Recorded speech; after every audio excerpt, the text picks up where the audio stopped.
This is the Lichtman Life Post Show. Thank you to John Herzog for the $1 donation. You're the best. Thank you. Now, you just have to know, folks, that you're tuned into the best post show on planet Earth. The best post show that's ever existed. This is the Lichtman Life Post Show. I'm very glad to have you all here with me. All right. So today, gotta block the spammers and his trolls. Today, I'm gonna do a call-in show. If you've been following the Lichtman Life Post Show for a while now, you know I've teased the call-in show for a while, and I've been busy the last couple of shows, and I thought this show coming back is the show to do it. The call-in show, the Lichtman Live call-in show. So let me get Discord up here. So what I'm going to do is, Earth Sky says there are no spammers or trolls. That's because I just blocked one of them. What I'm going to do is, you're going to have to be a streamer mode. Okay? I'm in streamer mode. I didn't even know that was a thing. You're going to have to be on Discord, and you're going to have to be a member of the Lichtman Live Discord. There's a new voice channel called the Post Show Call-In. So if you want to call in, put your username in the live chat on YouTube, and I'll pull you up on the call-in on Discord. Does that make sense? Hopefully that makes sense. Let me see if I can get this up correctly.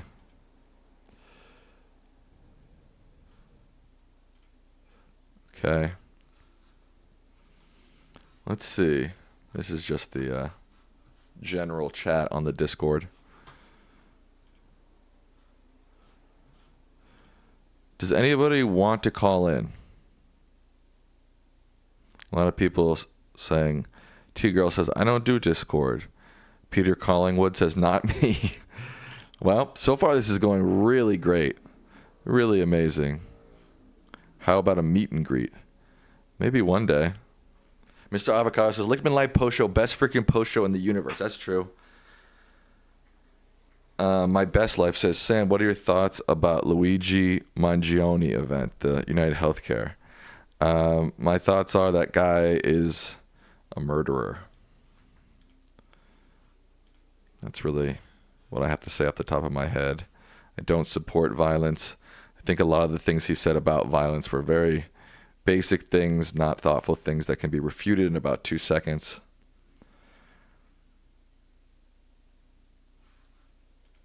I wish it didn't get so much media attention. I believe United Healthcare has done some very bad things to the world. Oh, Mangione is an alleged murderer. Yes, very important distinction. True. What about the healthcare aspect? I believe that United Healthcare has done some terrible, terrible things and should be held accountable. And I believe that these privatized healthcare, we need major reform to that in America. I don't think murder is the answer. I also don't think it solves anything. I don't think anything constructive will come from this murder. Lori says, tell me how to call in. You have to be on Discord.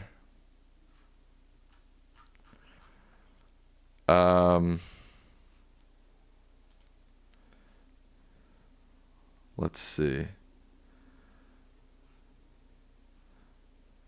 Create an invite. Are drunk call-ins valid? No drunk call-ins, folks. My screen's being streamed in 240p. That shouldn't happen.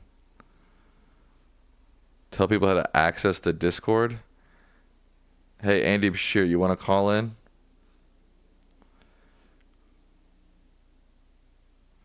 All right, Bobby Joe. Thanks for coming. Thanks for spamming the chat for 2 seconds. You're gone. Toodaloo.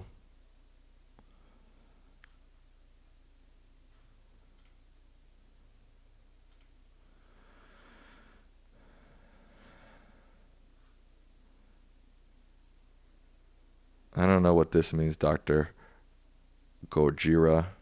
I'm not exactly sure how to do this either. Let me see. All right, call in here. Invite friends. Okay, this should work, hopefully.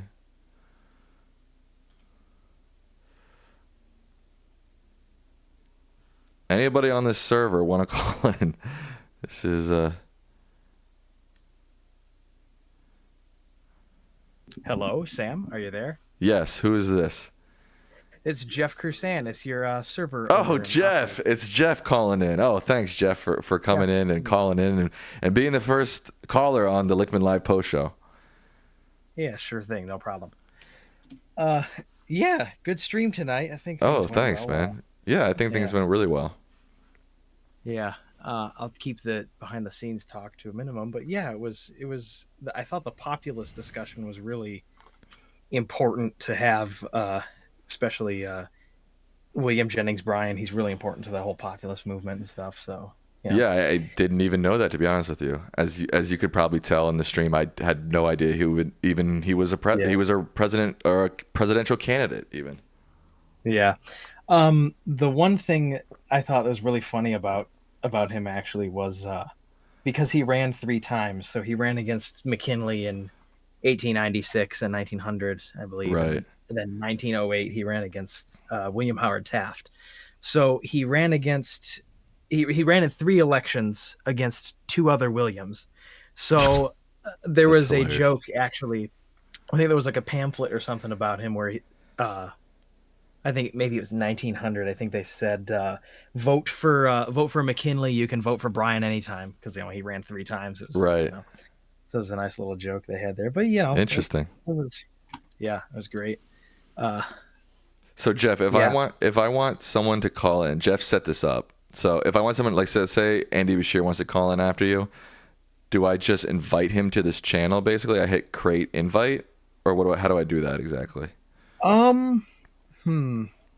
I think if you wanted to, this text channel that we have here where he's typing right now, you can just Yeah. just ping him and invite him like with a text message, I guess. Okay. But with a But Discord message, but but don't put it publicly here because then anybody can call in at any time, right? right, yeah, that's kind of the challenge that we're having because we want to filter it out, but we also don't want to close it off completely. So it's kind True. of hard. So Natalie's helping me out with that, and Okay. shout out to her. Yo, shout out to Natalie. Yeah, Shout out to Jeff. Jeff's been, I think you are our original and our first mod ever on Lichtman Live, right? yeah, that's correct. Actually, yeah, What an uh, amazing man Jeff is. Jeff, we've never actually met in person, though we've only chatted, yeah, very briefly. unfortunately. All right, let me Um, see. Let me see. Alex Kawa seems to want to call in. Let yeah, me let yeah, me see. really good people want to call in too. So Okay. yeah, I'm gonna give it a shot here. You're leaving already?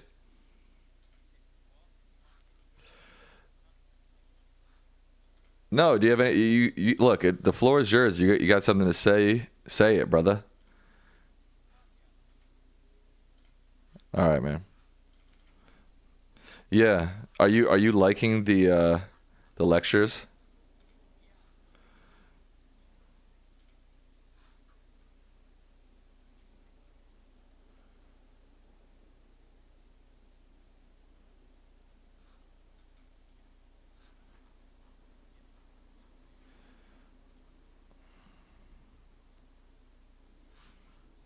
I just realized that no one could hear you. Apologize for people that just said they can't hear the caller. Oh yeah, I I'm think trying to. I was trying to figure out how to copy the link without showing the chat, but then I just exited you. I know how to do that. Give me 1 second. Okay, perfect. All right. So I'm having it. Jeff is telling me. So I press invite somebody, and then it says hidden use copy button, and it says missing permissions. And when I tried to copy it and send it to our first caller, it just copied as hidden use copy button. So maybe like I need to get special permission to use it or something.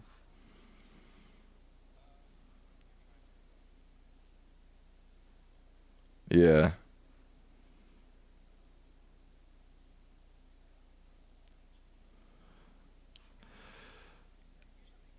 invite stuff, but So, hey, are you looking at the stream on YouTube right now? yeah, let me look at your stream. Yeah, I Okay. see. So What is? I clicked invite, right? Hmm. And then it says missing permissions, and there's no link here. And like, Okay, let me see. Let me go yeah. And when I dig paste around it. that, it just says hidden, use copy button. So just Let's copied take the a look. text. Permissions. Let's take a look here. View Yeah. channel allows members to view channel. Create invite allows members to invite new people to the server via direct invite link to this channel. Let me change that. Uh, Okay. okay, I turned that on. Go ahead and try it again. Okay, let's try it again. Sorry, I'm just gonna put this away for a second. Still says missing permissions. Maybe I need to close out of Discord and come back.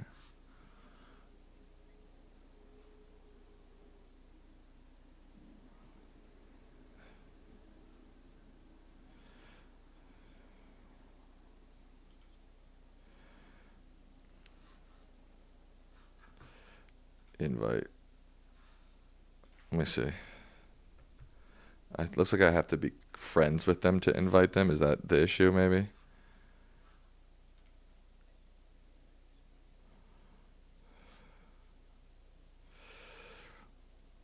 Yeah, it's not giving me that. It's just saying hidden, use copy button.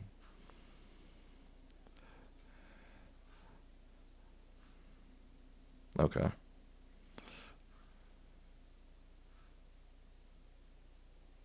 Public sounds like a bad idea.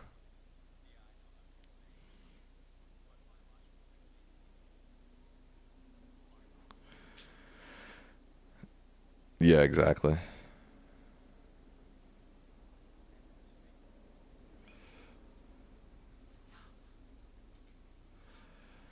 Can you make me like like the admin to this call in here channel or something? Is that possible?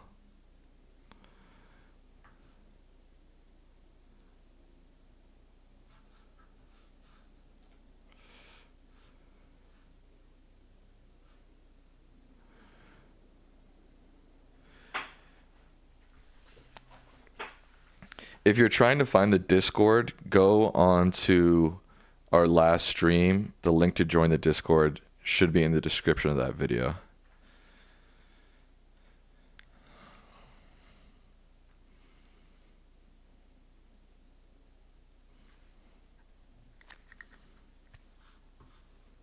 The VC is private, but the okay. Wait, I think we still have a role. Yeah. Okay, so this is the post show caller role. This is how we did it. How we kind of did it. So anyone wants to call in, we have to give them this role here. Give them the post show caller role.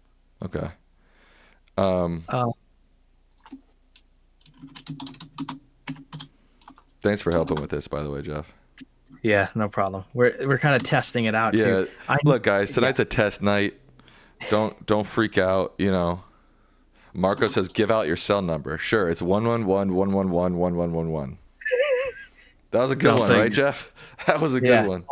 Also, your social security. Oh. Right. Oh, crap! I lost that. I count how many digits it usually is, but you know, you get the idea. Yeah, I get the idea.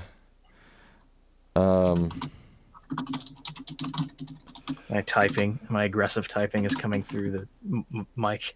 It's all good, bro.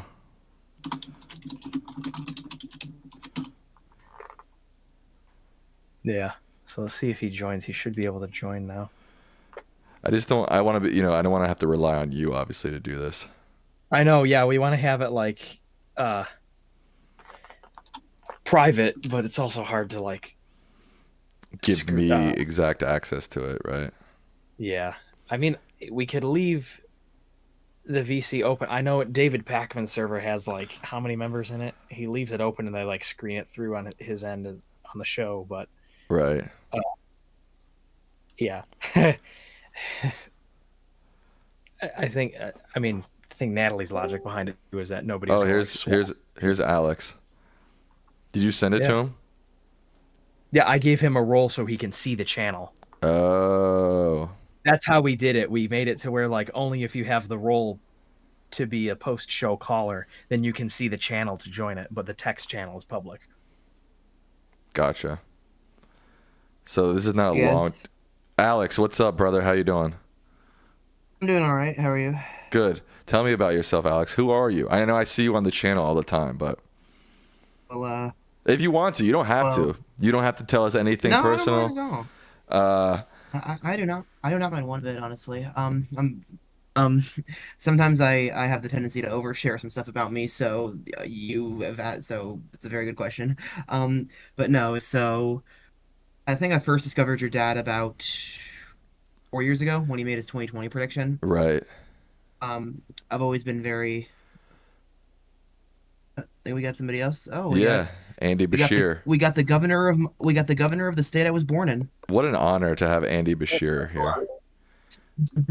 I don't. I've lived in Kentucky since I was 2 years old, so I might have Right. been born there, but I remember nothing from it. But Okay. no, yeah, I discovered the channel around the spring, and Okay. like I definitely view myself as to the left of your dad. I would consider myself solidly within like the Bernie Sanders wing of the party, but I've always Sure. appreciated his perspective of things. Right. And I think even aside from his predictions, he's an incredibly valuable voice, and I think he will be over the next 4 years as well.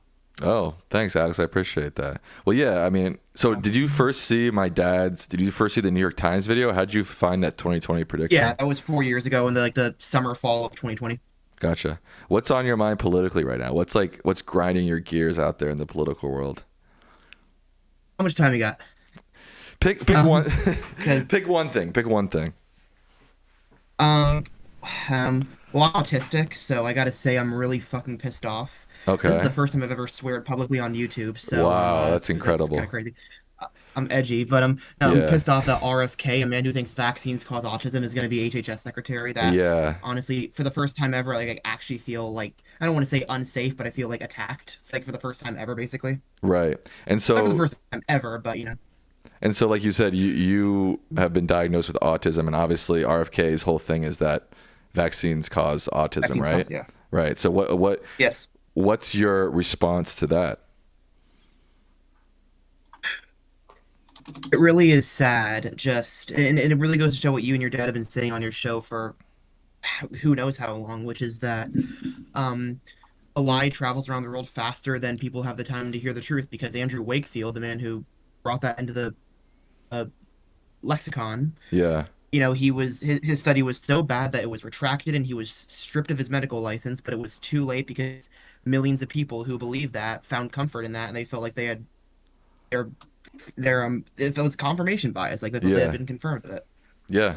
Absolutely. Well, thanks, Alex, for sharing your perspective there. Let's go to Andy Bashir for a second. I want to say hello to some other people that have popped in the chat. Andy.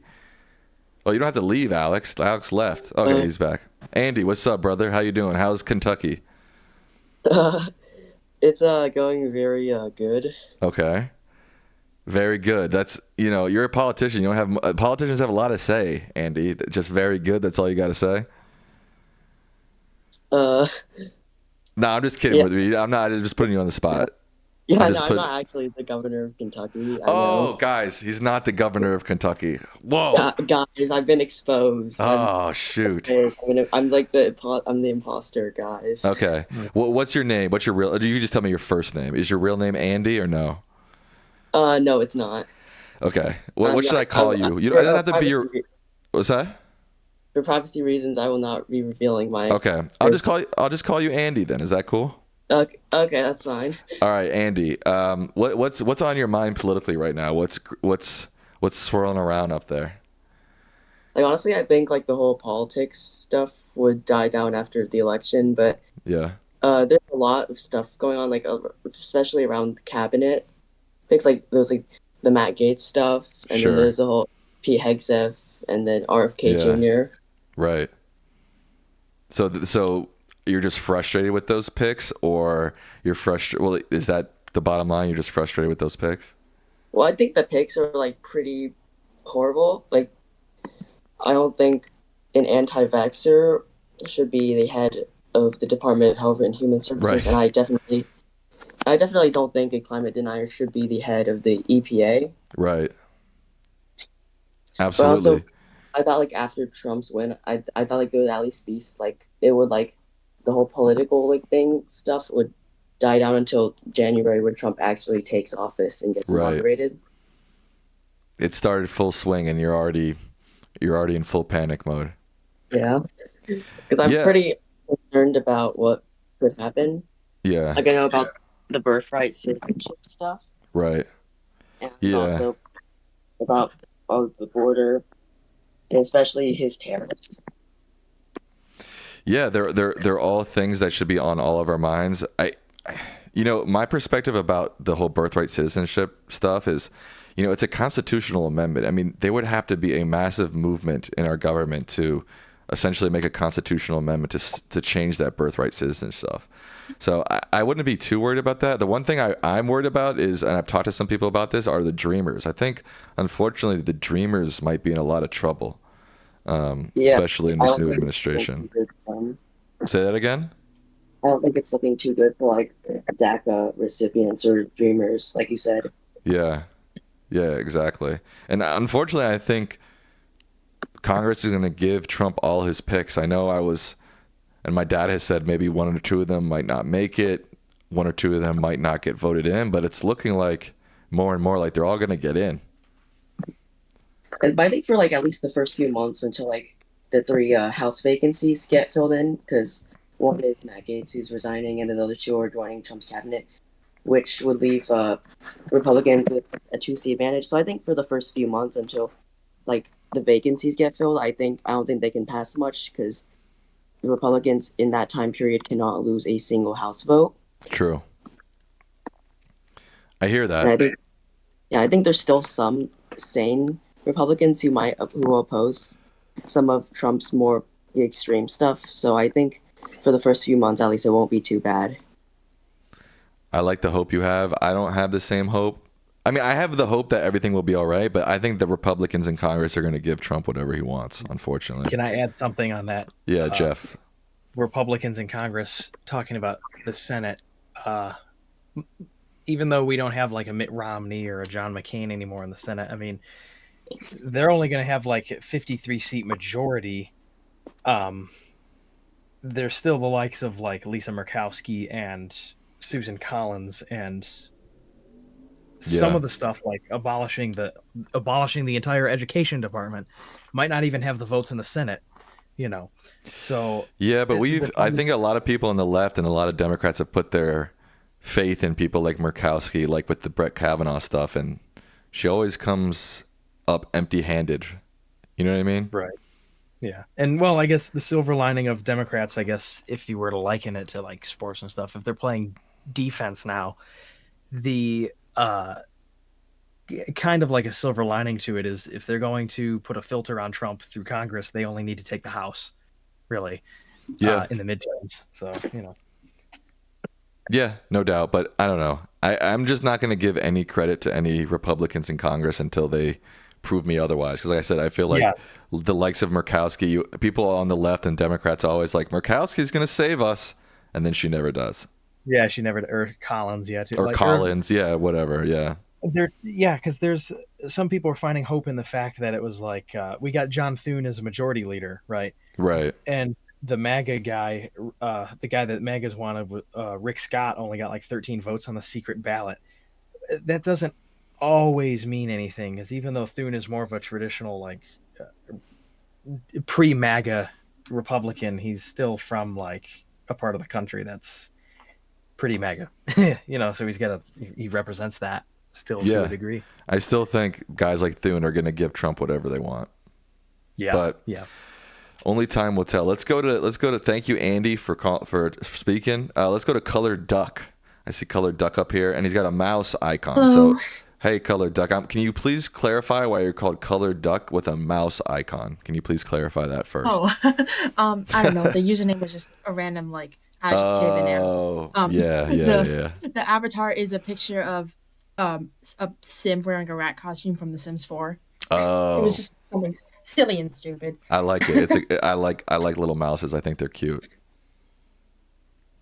All right, Colored Duck, what's on your mind politically right now? What's rattling on up there? Watching like the spoil system like make a comeback in full force with nothing like very obvious to stop it. Especially like with Hegseth and them, because like obviously Hegseth was in the military, but like just because I can cook dinner in my kitchen doesn't mean I should run a 5-star restaurant. True. You're not wrong. Yeah. I don't think anybody in the Republican Party is concerned with things like that.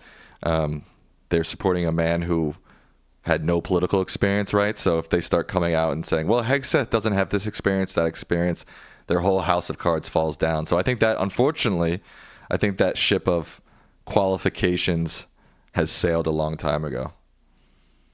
Like And that it's kind also of that, discussion like, isn't even doesn't even exist in our especially on the right's political discourse anymore.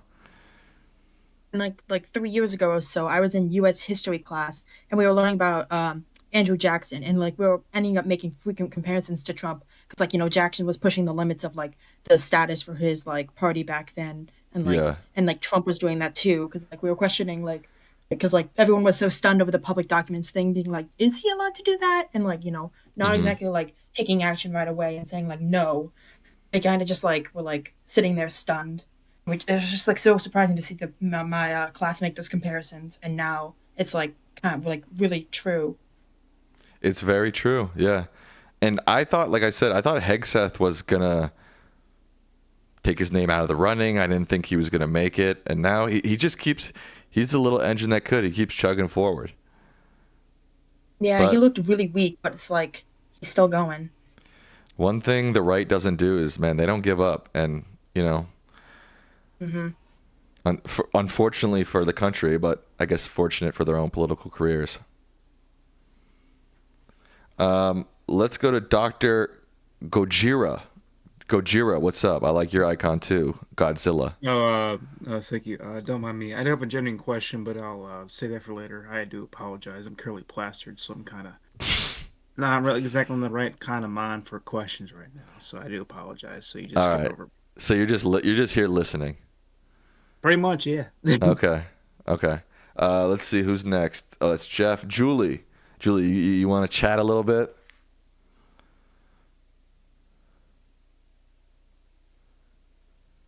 If you're speaking, Julie, I cannot hear you.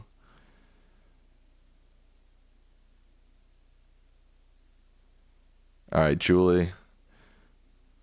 She's unmuted, but her audio is not coming through for whatever reason.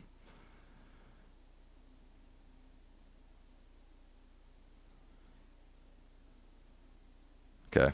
Unfortunately, we don't got Julie. How about now? Can you hear me now? Julie, we hear you. Yes.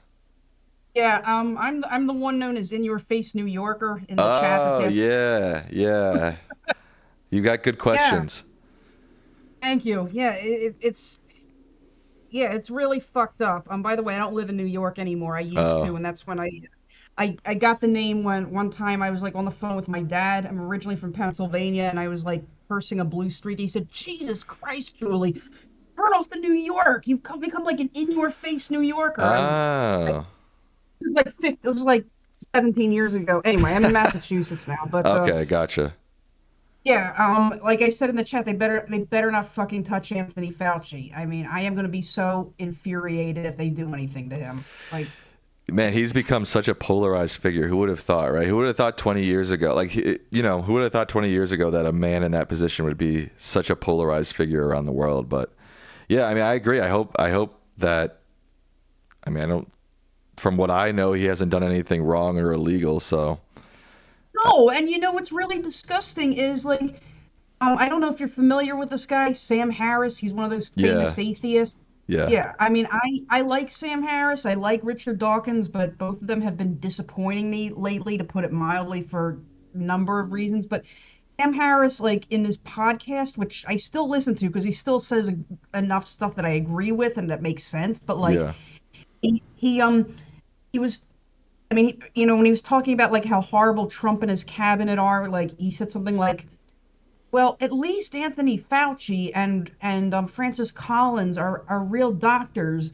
But then he was saying, but like if there was an investigation, I don't know, maybe there should be an investigation. I don't know what they'd find though. It's like, holy shit. They were doing the best they could in a situation where we simply didn't know. Yeah. And I feel like one of the biggest problems in this country is scientific illiteracy. Mm-hmm. Like a lot of people be like, oh, you have to get the COVID shot every year, but you only have to get the shot for chicken pox once. And it's like if well, the problem is when we learn about evolution in high school, it's like 2 weeks, and nothing in Right. biology about evolution. And like what'll happen is like if you like research it, it takes about 10 seconds. Like DNA virus. I mean, this is putting it it's very simplistic, but like it's more complicated than this. But in general, DNA viruses have a very low mutation rate, so you only need to get a vaccine for that once. Right. Whereas an RNA virus, you have to get it like every year. So people who don't understand that, they think it's like this big conspiracy theory. It's so fucked up. Yeah, I don't know what went wrong or how the tables turned so much against science. And it's been interesting. I don't know if you've noticed this too, but like a lot of guys like Sam Harris, Bill Maher were like, they've gone a little bit more right wing about their COVID analysis. And a lot of people on the right, along with them, are saying things like, we were right about COVID. It's like, what the? You guys were saying the most insane shit about COVID. What do you mean you were right about COVID? Like, what are you even talking about? Well, like Bill Maher, I used to be a huge fan. He used to be my favorite comedian. And by the way, I'm actually autistic, just like that other guy who was talking. So the whole vaccines cause autism thing pisses me off. Right. I started to get irritated with Bill Maher when he started like spreading all this misinformation about transgender issues, which is an issue that I have a lot of knowledge of. Like, I mean, I'm not transgender, but it's something I pay very close attention to. Uh-huh. That started to piss me off. But then when he platformed RFK Jr., I was like, okay, I'm done. Yeah. You know? Yeah, and I think in that interview he did with RFK Jr. cited like a study, some crazy, like totally debunked study that like more people have died. You know, just like one of those crazy claims that these people are making, like more people have died with the vaccine than without the vaccine. You know, something crazy like that. And Jamar just kind of sat there and didn't refute him at all. And yeah, it's a dangerous path for sure. Yeah, and I think probably what has a lot to do with the turning against science, it probably has a lot to do with the Christian right. Yeah, You know, like to some extent. Shut your bitch ass up, nigga. If I kill your family, bitch. what the hell was that? Was that a Zoom bomb or something? Yeah, That was. Yeah. That is. That person's Just getting another banned. day, ladies and gentlemen. Don't mind that. Yeah. Have you read this dystopian novel called Christian Nation by a guy named Frederick C. Rich, who's a lawyer? I have not. No. You recommend it? Yes. It came out in 2013, and like I read it when it first came out. It was like one of the best books I'd ever written. Like it, but unlike 1984 or The Hunger Games, there's actually an eerie plausibility, and actually I'm rereading it now, and some of the stuff that he wrote about is actually what's happening right now, including a president filling his cabinet with a bunch of clowns. Right. Pop culture. Jeff, we got this guy. We got this guy back in here. Roll LOL. What'd you say, Jeff? I'm right on it right now. All right, thanks, Jeff. Appreciate it. You want to come in and troll? Go ahead, bro. It ain't doing nothing to me. Go ahead. Spy. Oh, Wait, no, don't say that. They might actually come in and I'll have to ban a bunch of people. Okay. All right. We're just look. This is something I gotta say, and something about my channel, my dad's channel, that we've been talking about a lot. Especially since the election, we've been getting so much trolling and so much hate. It's like it's turning people off. Like, we want to build a community where we can actually talk about things. So while we were liberal pretty at first about people coming into the chat, people talking, we're gonna get a little bit more strict, just because it's like, we want people to be able to have a real substantive discussion on our shows, in our chats. So if you're coming in and you're spamming, we're probably just going to get rid of you. Is Cheese Curd, is that a real person or is that a troll? Hello. Hello, Cheese Curd. What's up? How you doing? How you doing? I'm doing very good. Okay, you got something on your mind politically? Do you listen to Lichtman Live? Yes, sir. Okay, what's rattling around your head politically right now? Nothing much. Just wanted to join. Oh, okay. Nothing much. Just wanted to join. All right. Well, thank you. What's been your favorite Lichtman Live episode so far? Favorite? I don't think I have one. No? No. It's been a lot. Okay. What did you watch today's episode? I watched your guys' live stream. Did you watch it today? Yeah, when it was live, you and your dad. What'd you think about today's episode? Very good, very amazing. Very good, very Love it. amazing. All right, thank you, Cheese Curd. Appreciate you Yep. being here. Let's see. Let me go back to the YouTube chat for a second. I saw some people saying that they were trying to get in, Jeff. I don't know. Let's see. We got Laser Wolf. Laser Wolf, what's up? Laser Wolf, you're on the air. Go ahead, please. Hey, sorry, I just came in. Oh, can you hear me? Yeah, I can hear you loud and clear. Excellent. I just want to say, I've been a huge, follower of your dad, far before the channel started. Cool. And I really love, Sam, what you've done, bringing the channel on, increasing his visibility across the web, so that more people can listen in on what he has to say. And I love the show that you guys have put together, and I'm a big supporter. So thank you. Wow. Thank you, Laser Wolf. I appreciate that. Oh, thank you. One of the things that I've been wondering about is how I get involved in politics, but not too much given the political climate and the potential dangers that might pose at this sort of volatile time with getting too much in the public spotlight. Mm-hmm. Do you guys have any thoughts on small ways that I can start to get involved? And, I'm a relatively young person as well, so I'm hoping to peak later rather than now. Sure, I get that. Well, I would say most jobs within politics, within government, are really behind the scenes. There's not a lot of limelight in them. If there's a candidate that you really like locally for Senate, for Congress in your area, just volunteering your time for them, those type of campaigns need so much man and woman power, person power, that like just doing that alone, knocking on doors for them, you can get a lot of done. I've also tried to do stuff like that too, and you can just reach out to individual organizations that you like and express your want to help them out in whatever expertise you have. So I would say there's so much out there. I'd say even more than what you would think, because like I said, most of the grind of politics is behind the scenes. Oh, I would say there's so much out there. I'd say even more than what you would think, because like I said, John Herzog. I was like, who is that? That came on. I was like, wow, that guy sounds really familiar. Yeah. I guess it's me. Can I say something too? Yes, Jeff, go ahead. Yeah. When you're not speaking, it might be wise to keep yourself muted, just so we don't have that happen. Yeah, thanks, Jeff. Appreciate that. Yep. Laser Wolf, how do you want to say, or are you under 18 or above 18?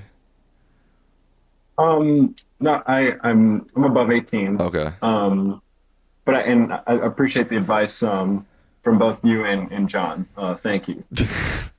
The echo of me. Yeah, dude, that's the thing. There is a lot you can do. And I would say first pick the issues that you feel are most important to you, and then branch out from there. Whatever issues you think are most important to you, find the organizations that are working most closely with those. Find local candidates that align most closely with you, and offer yourselves to them, because like I said, all these political organizations run behind the scenes for the most part. John, yeah, I completely agree. Thanks for the encouragement. Sorry. No, you're all good. No, John, or me. Who are you, John? Are you me or are you John?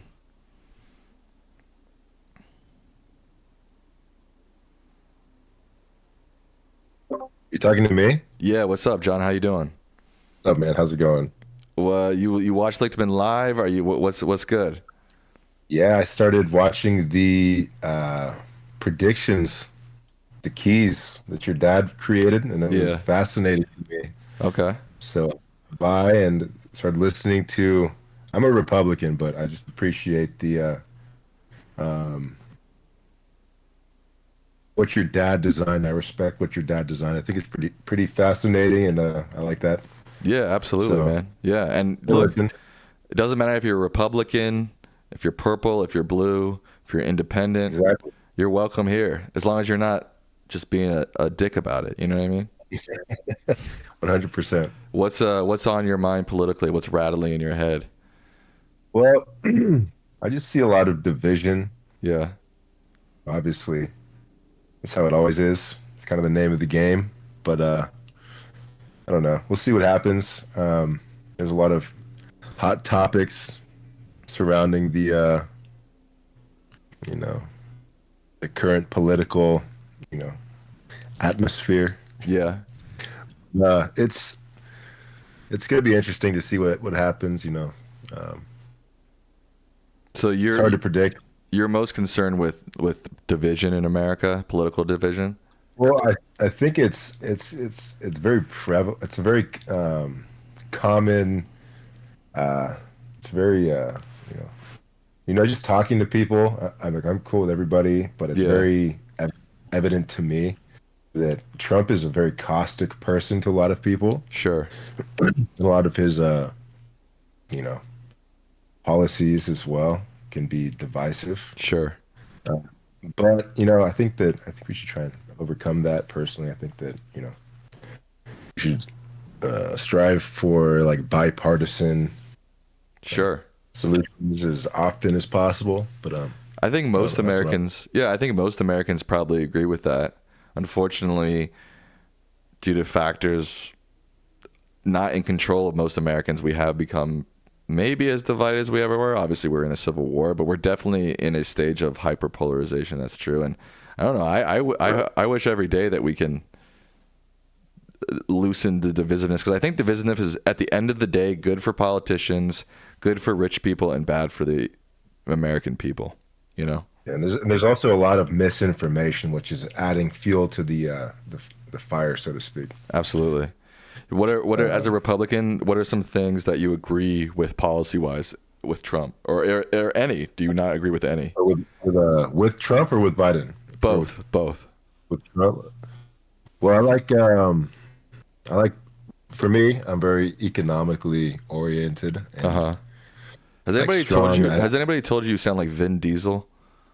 Yes, people. They also told me I look like Vin Diesel, but wow. with hair. Okay. All right. Sorry, I didn't mean to interrupt you. I just was like, just hit Yeah, me. no, I was like, damn, this that. guy sounds like Vin Diesel.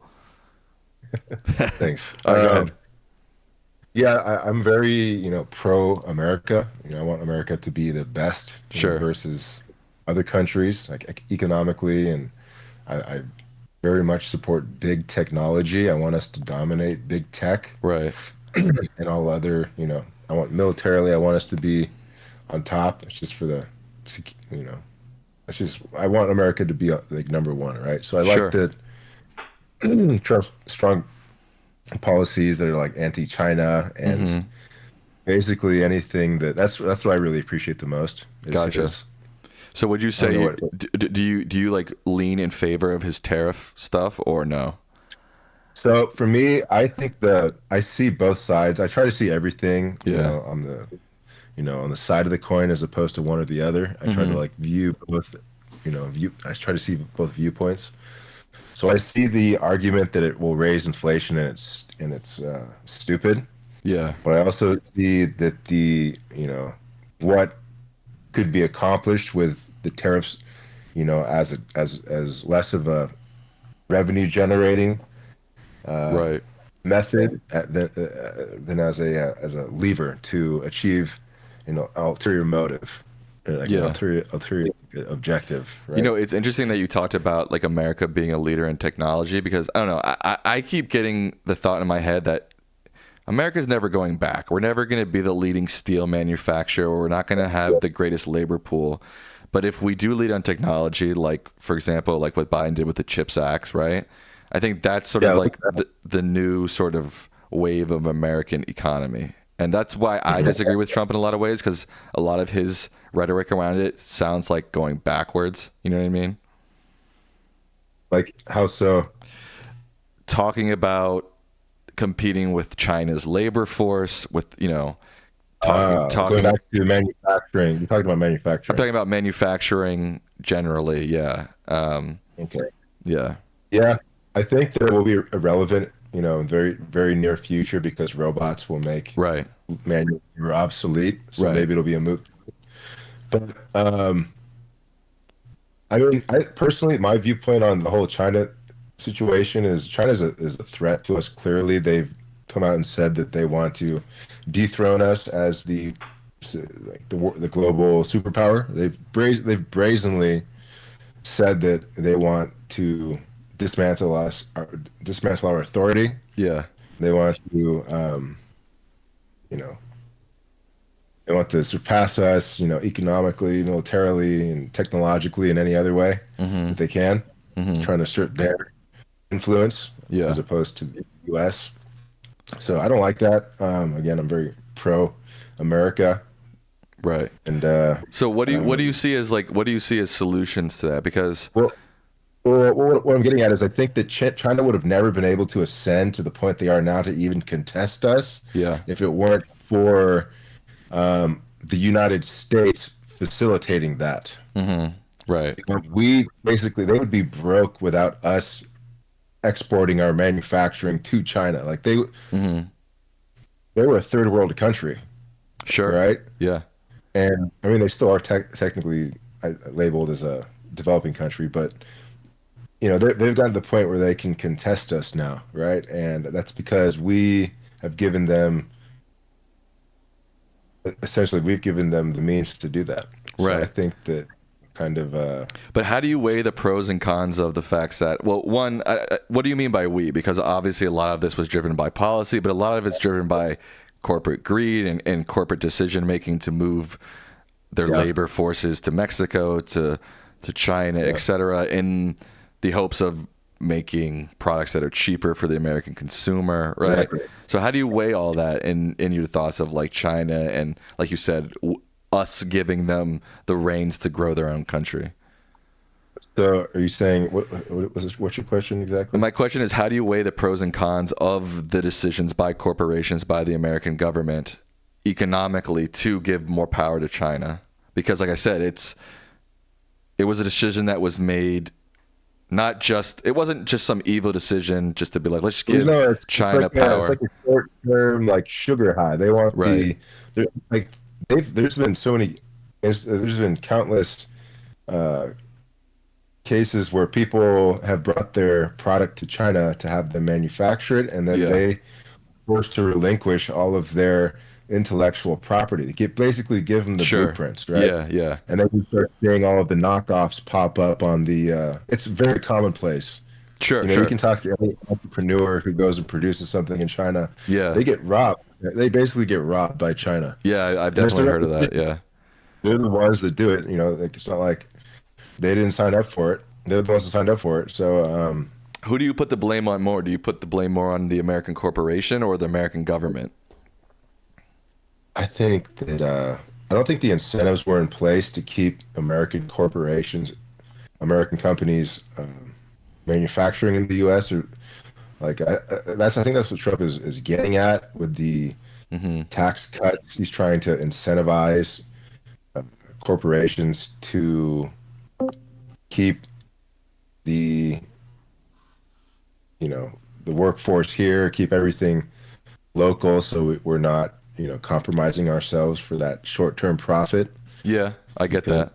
But it's like, it's kind of like globalization in my mind was kind of bound to happen. It was unavoidable in a lot of ways. And I guess for me, the question is, how do we move forward instead of fix maybe, like you said, the sugar rush, the greed issues that came before us? You know what I'm saying? We're supposed to be smarter about it. Like, obviously that's gonna be here to stay. Like, China's gonna be here to stay now. Sure.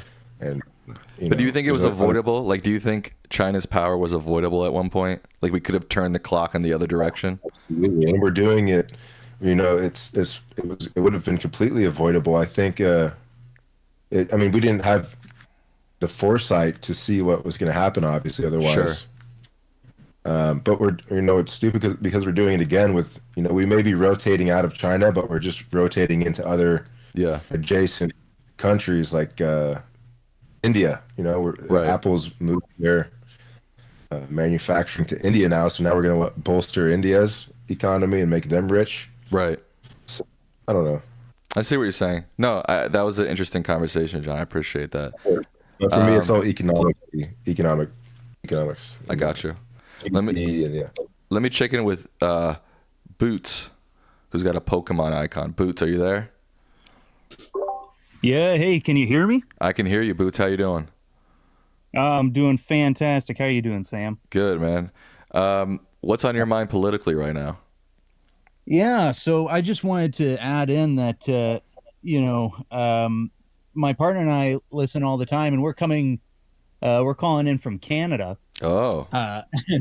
So the big thing that has been really affecting us here on this side of the border has been, I mean, number one, the tariffs issue has really gotten our prime minister and also all the premiers into a bit of a tussle. Sure. In a way, and they're all kind of freaking out about that. But one of the big news stories in Canada over the past couple of days has been the fact that Trump has been talking about Canada as the 51st state and calling Trudeau the governor of the great state of Canada. Okay, I didn't hear that. I didn't hear that. He's really been doing that? Okay. Yeah, he's done it at least 4 or 5 times now, because he's really trying to get into like almost humiliating Trudeau to try and get under his skin. Yeah. Because that's his style, right?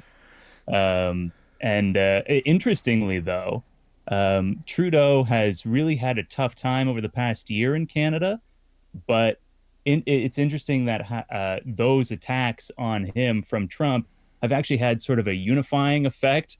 So that all the premiers who have maybe kept their distance from him are actually like meeting up with him and trying to talk about strategy on how to work against the threat of these tariffs and stuff. So it's very interesting. I don't think it'll help Trudeau much in the long run, but it's been an interesting card for him to play in this kind of last minute before he might have to go to an election.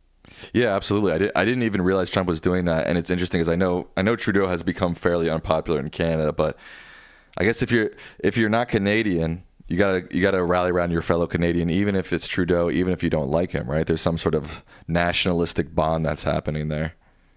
Well, yeah, exactly. Like it's interesting how, who do people like less in Canada? Do they like Trump less, or do they like Trudeau less? Right. And I would be interested to see what the sort of public reaction to Trump's, I wouldn't call them threats of taking over Canada as a state, but at least making fun of Canada at large of being, incapable of maintaining its own sovereignty in the threat of tariffs. And I would imagine that would have more of a unifying effect behind a perhaps unpopular prime minister. Again, I don't think it would be enough to really change the future of Justin Trudeau's political life. Right. But it's been interesting to see for sure.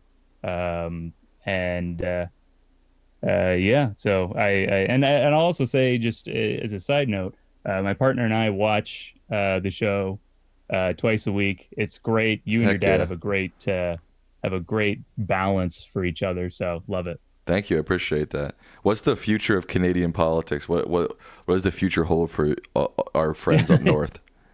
Well, I'll tell you. So for the past, I would say probably year and a half, Justin Trudeau and the Liberals, their polling has been really in the gutter. Yeah. They've been trailing the federal Conservatives by an average about 20 points. Wow. And currently they're in a minority government, so they have to rely on some other party to keep them in power, and it's looking less and less like they're going to be able to rely on that support in the future. Whereas they've had a confidence and supply agreement up to this point that has kept them afloat for about two years since the last election. But interesting. Probably either in the spring when they have to present a budget, or in the fall, their government will lose confidence in the House, and if the polling holds like it has for the past year and a half, 2 years, Justin Trudeau will be out, and we'll have potentially a new prime minister in Pierre Poilievre. Tell me about Pierre Poilievre. I don't know anything about him. Yeah, he. I mean, I'll be completely candid. I don't really like him. Yeah. He's much further right than Justin Trudeau, and it looks like, unfortunately, Canada might be starting to go down that path of moving to the right as well. Right. Yeah. Interesting. And what's interesting is that, like, when you talk to most people who they also don't really like Pierre Poilievre that much because he's, much farther right than I think a lot of people would be more comfortable with. There was a story a couple years ago where he went out and met with the anti-vax trucker convoy that right. I totally remember shut that. down Ottawa for a couple of weeks. Yeah. He also met with some other people in like Diagolon and stuff. It just wasn't great. But what's interesting is that people who might not necessarily like Pierre Poilievre, when you ask them why they might support the Conservatives in the next election, they'll be like, "Oh, it's because Trudeau hasn't done anything, or it's because we don't like Trudeau anymore." And he is, admittedly, the Liberal government is a fairly old one. They've been in power since 2015. Right. But to say that the Liberals haven't done anything in that 9 years, I don't think is entirely true. To name a few, I mean, they legalized marijuana in this country, which was, I think, a fairly substantial accomplishment. We introduced a carbon pricing system here, which it's very unpopular, but I think has actually been relatively successful if you look at the numbers. Interesting. Okay. People may push back on that, but that's fair. He introduced a dental program here for most people who can't afford it. That's supposed to start in the new year. There's a lot of stuff that's going on, but it's not coming across. It's the kind of the same problem that the Democrats have down there. Interesting. Yeah. Our Liberal Party is just not good at messaging and communicating what they've done. So it's weird. That's weird, man. I don't know what's going on with these Liberal parties. What's the deal with Ottawa, man? I went to Ottawa once, and it was a weird place. What's the deal with Ottawa? Can you tell me? What do you mean? I don't know. I just went to Ottawa once, and I was like, it felt like a ghost town. There was nobody around. It was a strange place. Yeah, it probably is. I've only been there like once or twice, and I mean, that was a joke question. You don't actually have to answer that. That was a joke question. Yeah, I mean, my only memorable experience from Ottawa is I tried to get on a bus once, and I asked the bus driver if the bus was going to the train station, and he just like slowly turned his head at me and like slowly nodded his head, and I wasn't really sure what to do with that. Right. So I just got on the bus, hoping that it went to the train station, and it did. And then I never went to Ottawa again. Right. Look, I love Canada. I've been to Quebec many times. I've been to Toronto. I love both those places. But Ottawa is just like, this is a weird place. I couldn't quite put my finger on it. I think a lot of Canadians feel that way. I think that's okay. Yeah. Okay. Yeah. Thank you. Honestly, the big cities are just they're kind of weird. And confirm I have a buddy from Canada. Okay. Dr. Gorija said he has a buddy from Canada, and he can confirm that Ottawa is weird. So there you go. We're in consensus with that. All right, thanks, guys. I appreciate you chatting for a little bit. I'm going to get to Dialectic Nourisher. Are you there?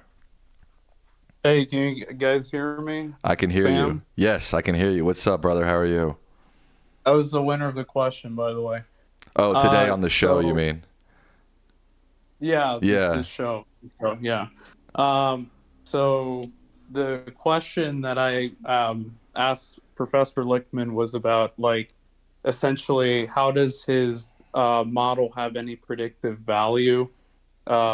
Assuming that, like, we have rational, pragmatic electorate. Right. But I remember think his question more so didn't like address what the original question was trying to pose to him. The original question was like, if there are no objective facts as to what constitutes good governance, how is your model? How does your model have like any predictive value? Like, for example, like, what distinguishes the model from, let's say, just being like some sort of like historical president, or a historical way of, like, you know, just calculating or just making predictions on people's behaviors rather than being like a more robust model as to like how we predict these social outcomes, like writ large. I think you've pointed out maybe a glaring issue, and especially a glaring issue moving forward, as like you said, fact becomes less fact. I think the issue maybe I don't remember his answer exactly. I remember your question. I don't remember his answer exactly, but I think part of the issue is he doesn't really know. I think he's trying to figure that out as these next 4 years unfold. I agree that maybe precedent isn't good enough anymore. Maybe the last 200 years isn't good enough anymore. Maybe we've hit some sort of fabric in time and political time that has shifted. And if that's the case, he needs to adjust accordingly.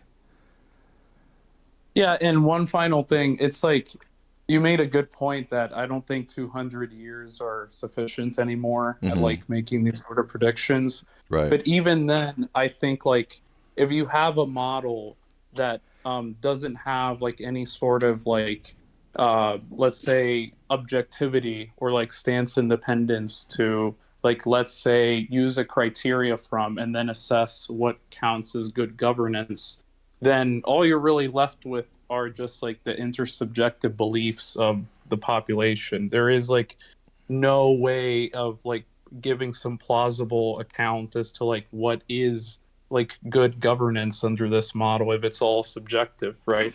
Like what distinguishes this model from like, let's say, and I don't want to be rude, like astrology. No. Sure. No, I get that. I guess my first counter to that would be that there is a lot of objectivity in the keys, right? There's either a party contest or there's not a party contest. You're either an incumbent or you're not an incumbent. The raw metrics of the short-term and long-term economy keys are there or they're not. Obviously, there are other keys that have lean more subjective than others, but they still are based in some objectivity, and that would be precedent. But again, if precedent starts to come into question and the ideas of fact come into question, then I do agree that there may be some holes. Right. So can I counter to that very quickly? Absolutely. Very quick. Yeah. Yeah, it is. Yeah, obviously, whether or not an incumbent steps down like before, a primary or a nomination, that's obviously based off of objectivity, right? Objective fact. But the question is not so far as whether or not some keys themselves are objective. It's whether or not what constitutes good governance is considered objective. Like whether or not like it would be a good or a bad thing that Biden stepped down, I would argue is not based off of like any objective fact about governance or the quality of governance. Well, I guess the point of the keys is that based on the past, it is a good indicator historically, again, if you look at the precedent. Right, but wouldn't that be an equivocation? Because then good there just means like it's a reliable way of predicting, let's say, electoral outcomes, but that isn't how good is like being defined originally in the argument. Maybe, possibly, because good, the way that good is being defined originally in the argument refers to like the quality of governance, and that's different than like what you said about the reliability of that metric to predict electoral outcomes. I guess maybe you're reading into the definition of good too much, and maybe think about it more broadly in terms of like these are indicators of the goodness rather than the exact correlation of goodness. Or when you say indicators of goodness, are you just like pointing to like indicators as to how people perceive the government to be performing, or just indicators to something just outside of their perception, outside of their stances? Can you repeat that? Yeah, so when you say that these indicators point to the good, like, are you saying like these indicators point to like how people perceive the current incumbent party is doing, or does it have to do with facts that are independent of like their stances or their opinions? I would say a combination of both, sort of. So perception and reality are usually pretty close. Again, I think maybe the keys miss this time because they're starting to divide into a greater distance. You know what I mean? So like for the majority of political history in America, those two things have been fairly closely tied. And as political history is expanding, these things are also separating. Is that an answer to your question? I'm trying to... I think I would put it like this, and then we can move on to someone else. I think I could put it like this. Like, there have been obviously incumbent parties that have successfully been reelected under Allan's model since he's done predictions since 1984 onward. Okay. Mm-hmm. It could be the case that, like, let's say in 1984, Ronald Reagan like won re-election in a landslide, and that would indicate that like the majority of the American public thought that Ronald Reagan was doing a good job, his administration was doing a good job. But to someone who's on the left at that point in time, obviously has a different stance. So like what determines under this model whether or not it is actually the case that Ronald Reagan did a good job, rather than just like pointing to electoral outcomes? Can I add something on that? Yeah, Jeff, go ahead. Thank you. Thanks for saving me. Yeah, well, this isn't really like, I'm not trying to like pick apart the question. I just want to add some context to it. Remember when Lichtman introduces his model, he always says it grades the strength and performance. So strength might not necessarily always be attributed to like the type of policy that they're enacting. Because remember, if you look at the policy change key, it's whether or not they did something. It doesn't have to be popular, right?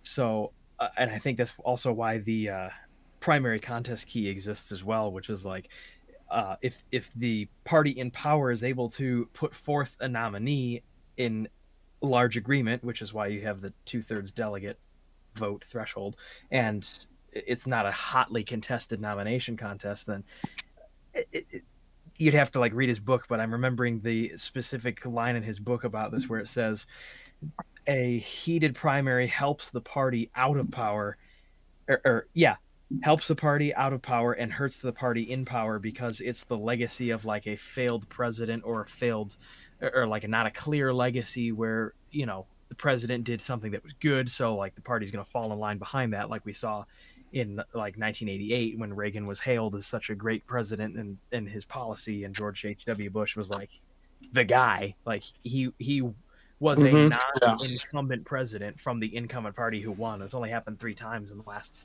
124 years. So I mean, it's not necessarily always related to the like slant of the policy as much as it is just like the efficacy or like the strength or like did you do something. I don't know if that felt like it fit probably, but I think like 2 points and then we can move on. Like the first point is like the efficacy that's been perceived under these like incumbent parties that have been successful are like vastly underdetermined by the fact that like there could be like, let's say for example, like a communist wouldn't like agree that Ronald Reagan like was doing a good job back in the 1980s if they lived in America, right? During the time period, and they would have the stance that like, no, he's governing poorly, right? So like, why is the communist wrong on the issue of good governance as it pertains to Ronald Reagan? And why is Allan Lichtman presuming that apparently under his model he's correct? That's number one. Mm-hmm. And then number two is like, wouldn't this be like true of like models that are prone to overfitting, where essentially you have like a bunch of variables that account for training data, but since they tend to like not cover well historical anomalies like this election, they poorly for new data, because that seems to be like some sort of issue that I find with his model where it seems to be prone to overfitting. Yeah, maybe. Yeah, I think that's maybe a criticism to be had. I'm thinking back to your point about and even then, sorry to cut you short, and even then it's like overfitting models are consistent with models that aren't actually objective or aren't grounded in like, as I would say, any stance independent facts. Yeah. You know. Again, I didn't write the keys. I don't even study the keys, so maybe I'm not the right person to answer all these questions, to be frank. But you seem you're making points about communists during the Reagan era, left-wing people during the Reagan era, and the idea of goodness. I don't know. I think maybe you're inserting that idea of goodness into the equation a little bit, and that's where maybe. I'm not sure. I think it's a good philosophical question. Like, are there like any objective facts as to like what makes for good governance? It's like, as I said, it's an axiological. It's a question about value. You can study the past and figure out what people historically think is valuable politically. Yeah, right. Which my dad has determined. But that wouldn't entail nor make it more likely that the system has predictive value in this respect, right? It wouldn't entail it, right? It's not logically inferred from that you would get like a model that has like good predictive power, nor does it make it more likely, Yeah, I think. I'm glad you like kind of clarified it a little bit after last thing I said, because it helped me narrow this down. I don't necessarily disagree with anything you're saying, and I'm not like ostracizing it or whatever, but neither am I. There are certain things certain performance metrics of a government that aren't necessarily political, like whether or not they can effectively govern without general chaos, like without like a major like budget right, issue, without social unrest or some sort of like scandal. Scandal. Yeah, I know what you're saying. But even then, that's seen as even like an envelope as to how well a government performs under how Lichtman is like defining it, right? So it is still seen as like a question of efficacy, even though technically efficacy there just means like whether or not a country is like burning to death, right? Like in 2020, Yeah, sure. That's cool. Right. It always Sam, comes down to the. Oh, sorry. So sorry, Sam. I'm gonna have to go now. Okay. If you need any help, just let me know. And why don't you? Can you just? I'm not gonna let anybody else in. So is it possible to just like? This is it, right? We're not gonna let anybody else in. Yeah, Jeff? I think Okay. so. I think Natalie can take care of that. But I just gotta go now. So, all right. Thanks, Jeff. See you Tuesday. Thank you. Doctor. Yeah, good to talk to you. See you, Jeff. Helping Jeff. Thanks, Jeff. Jeff is the man. Thanks. Dr. Gojira, were you about to say something? Oh no, I was just going to comment. You got to take implications of politicians like I can't remember his first name. It was like Burnham, because during the Reagan era, he was essentially, I guess, quote unquote, redeemed by Reagan. He was despite his apparent views, he was one of those technocratic. Oh, did we lose him? We lost him. Going back to your point, I don't know. I keep getting caught up in your idea of communists or leftists not approving of Reagan. They're kind of irrelevant in the conversation because they don't have enough of a base in America or a movement in America to make any difference. And maybe if that changed, if suddenly the Communist Party got millions of followers, that would hurt the Keys in a way that it couldn't recover from, right? But at the present moment, if you look at history, they don't, right? So it's sort of like... Yeah, the point of I get what you're saying. Like, they're not like a very like strong electoral base. Like, I understand what you're saying, but like the question was more so pointed to as to like, well, you have one person on one side of the political spectrum that thinks that these people are governing terribly, and then one side is saying, no, we're governing. I mean, everything is awesome, right? Yeah, it's all right. rainbows and flowers. And what makes like one of them right and the other one incorrect, right? I guess like what is like making what's making it true that one of them is governing correctly or incorrectly, or one of them is like incorrect in their assessment of the current administration? I guess, as I pointed out, the more objective reality of the Keys, the economy, social unrest, foreign policy, those are the more objective metrics. But even then, the economy isn't very good because I mean, in this cycle, there was a clear break from macroeconomic data to people's stances on how the economy was going. So, you know. Yeah, I hear you. All right. That was an interesting conversation. I appreciate that. I'm gonna go on Thank to you. yeah. Thank you. Appreciate it. Mindful Nomad. What's up? Hey, can you hear me? You're a little echoey, a little distant, but I can hear you. Let me fix my audio and then maybe you can come back to me if there's enough time. Sure. It's fine. Is there anybody in the chat who I haven't talked to? Atomical, did I talk to you? I can't remember now. Are you guys? I feel like some of you guys are changing your icons, and now I'm like, wait, did I talk to you already? No, you have not talked to me so far. It was I appeared only very briefly for Jeff, but okay, yeah.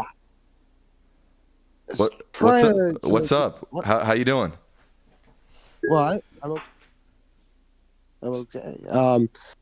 You know, there's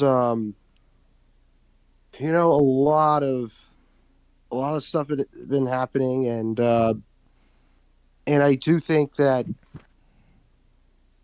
you know, I still think that, contrary to what a lot of people have believed in when it comes to the keys ever since, you know, the latest election.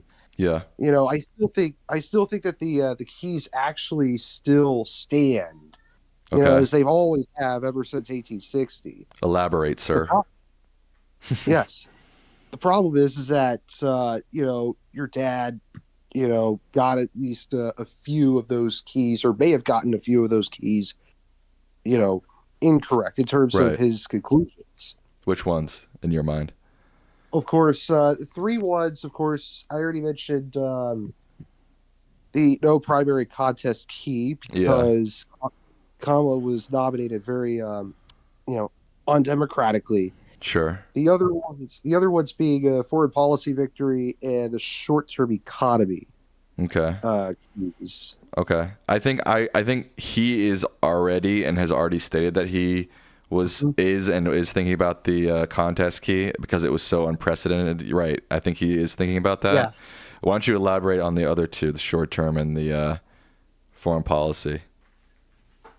Well, for foreign policy, it's, you know, it's not that I don't find this to be a very major I mean yes, the deterrent on Russia that basically essentially prevented them from invading even more parts of Ukraine has, you know, has worked, but it's just not enough people have noticed it, and it's not like a major enough accomplishment to where, you know, everyone would be able to see. Although, yes, the mainstream media and the Democrats have done such a piss poor job of communicating and messaging the good things that Biden has achieved. But all right, hold on a second. Mindful Nomad, you're hitting the soundboard. Chill out. All right, go ahead. Sorry. Oh, I'm so sorry. No, you're good. You're good. Go ahead. Sorry, Atomical. Yeah, and so the thing is that, you know, I don't think it's quite major enough. And for as far as I can remember, you know, your dad was putting it on the leaning side, not like like leaning true or something lower than that instead of solidly true, which I don't think helped either. Yeah. I don't know. I still think on paper Ukraine is a victory. How you deal with the perception of it, I don't know. And, you know, that's something he will have to think about. And he always says it doesn't matter. Maybe this wasn't big. I don't know. I still think if you look at it on paper, the foreign policy enacted by the Biden administration has saved maybe at least parts of Ukraine, maybe even parts of Europe. So I don't know. Again, on paper, I still would call it blue. That's my opinion. Okay. Short-term economy. As for a short-term economy, I mean, yes, there's been some like mis and disinformation that's out there I even heard that 43% of Americans get their news from Fox News. Right. But inflation, especially prices are still quite high, and people are affected by that, and they're feeling the hurt of that. I hear you. I mean, my dad's talked to this, and he's talked to the raw numbers of it, and it just doesn't all line up to be a major issue. And I know a lot of people are saying it is. I know a lot of people are talking about how much they're struggling with affordability. But I also don't think that's a new problem. Again, he cites 2022, right, as an example of like inflation was worse then, but Democrats still won. So how do you explain that? In the midterms, well, it's not too successfully though, because but a lot better than everybody thought, right? What? I said a lot better than everybody thought, right? Well, I think it depends on what side you look at. If you look at, I guess the Senate, the Democrats did pretty well at holding on to that, I guess. Yeah. But not in the House. But I would say that in terms of and of course I don't think these are the only reasons as to why Kamala Harris lost. That's I think I could name a ton of reasons why. I think including some people, even though Joe Biden overperformed in 2020 for obvious reasons, there were still some people who would have voted for her or voted Democrat that just did not vote at all. And a lot, and the people who did vote really, really did not trust her at all. Yeah, I mean, it's hard for me to comment on that because it's so hard to measure those things, and we can speculate for 1,000 years about why she. Yeah, and you might be right. I'm not saying you're wrong. It's just hard. Yeah, it's just hard to comment on. But you might be right. I still think when I look back at the keys, the only key that stands out to me as maybe that was unprecedented was the party contest key. I still think on paper you call the keys the way he called them, and I agree with him in the sense that I believe we are getting away from a fact-based world, and that makes the keys less reliable. That's my assessment. And putting the keys on a rockier ground for sure. Yeah, exactly. But one thing that does deserve a special mention was that during the campaign, the Harris campaign actually did this. They produced like a Fortnite map that was, I think they called it Freedom Town, and I think it was. I'm not sure if it was based on New York City or not, but they had Freedom Town. It was Freedom Town, and it was they disabled Fortnite mechanics in them, and it was all about just trying to get the gamers out to vote for her. Yeah, I sort of remember that. So you just think that was a waste of time? You think what's your take on that? Well, first of all, and Upper Echelon actually did a video all about this. Is that it was not worth the money and not worth the time and effort, but also because they're look at a lot of the people playing Fortnite. It's a bunch of Gen Alpha and younger Gen Z kids who are still not old enough to vote or even drive yet. Yeah. But you surely can't think that lost her the election. I mean, we're talking about, something like that to me seems so minor, Yeah, it's not, I don't credit that as like a, one of the reasons they lost, but I do think that, not only that, but also if you want to get the gamers out to vote for you, I think the best way is to campaign on issues that they care about, issues that affects them, and and of course, and then you can reach them. Yeah, I don't disagree with you. I think one thing my dad and I've been saying for forever now is Democrats have been horrible with their messaging, horrible with their outreach, horrible with their communication strategy. I don't disagree with you on that at all. All right, I'm going to get to one more call, and then I'm going to sign off for the night. I know Mindful Nomad, are you still there? Thanks for Atomico. I appreciate your call. You're very welcome. Yeah. Say that again? Has Sean gone yet? John Herzog, has he yet? Oh, John. One second. Let me hear from. I already talked. Or Yeah, was it lagging? No, John already talked. Yeah. Mindful Nomad, are you there? Just make sure everyone share. Go ahead. Yeah, I'm here. Go ahead. Okay, so what's on my mind? You know what? I am so jealous of AOC. Okay. And I feel like no progressive is going to rise to her prominence, partly because she's a female. Not to sound misogynistic or anything like that. I just feel like we live in a society, or we live in a time where, rightfully so, females are like these like beacons, like especially like in pop culture, like Taylor Swift or Beyonce, whatever. Like they just sort of like dominate popular culture. And I'm all about girl power. And I feel like that's going into like politics too, in a way, with AOC. And so I just feel like there won't ever really be a guy in my generation that's going to match her level of relevancy, if that makes any sense. Sure, it makes sense. I don't know if I agree with it. I think it's easy to get bogged down in the now, right? We would have never, before AOC, we probably could have never predicted an AOC, right? But we can't predict the next great left-wing male either. So I don't know. I hear what you're saying. I understand what you're saying. I guess I'm just saying, to me, it feels like you could never have predicted an AOC, so we can't predict what's going to come after AOC, you know? I just feel like if I got elected into Congress or something like that, and if I wanted to today match her level of notoriety, I would need to be in straight up drag, like No, come all the on. time. No, come on. I don't agree with you. Really? No. Seriously? Seriously.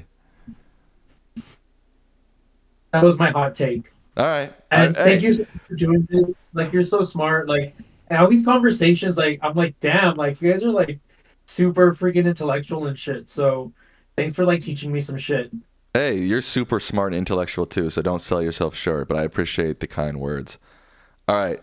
With that, folks, I think I'm going to wrap up for the night. Everybody who called in, that was incredible. I could not have expected it to go that well, to be honest with you. Especially on a first night, first vibe, first everything.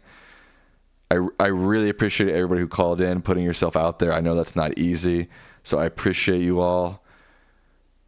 We had a good viewership tonight. I had a lot of fun. I hope you did too. Good night, folks. Peace.